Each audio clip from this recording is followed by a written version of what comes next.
Je, unasumbuliwa na ng'ombe wako kwamba hashiki mimba, haujui ana mimba au hana mimba? Sasa leo tunaenda kuangalia ng'ombe wetu kama ana mimba au hana mimba. Zoezi linalofuata jamani ni upimaji wa mimba kwa ng'ombe.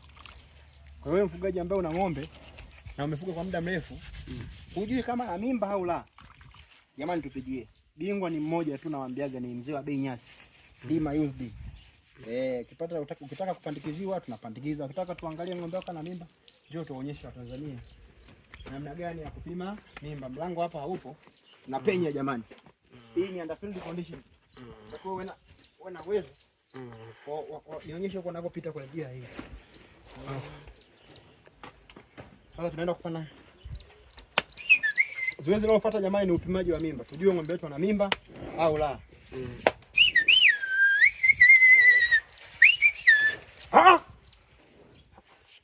Maana ng'ombe ni wasumbufu, utakuwa na moyo kidogo. Kameramani chukue vizuri inaonekana.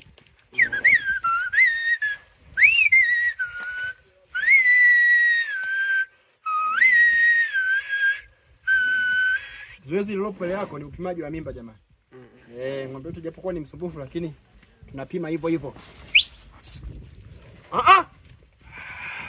Hebu mpige kule kidogo.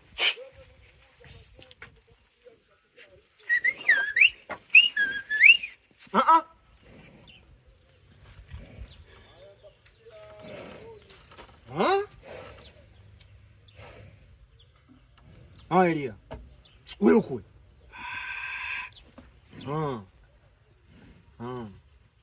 Jamani hapo ukishaingiza mkono namna hii, unaenda kutafuta kizazi kilipo, cervix na hold.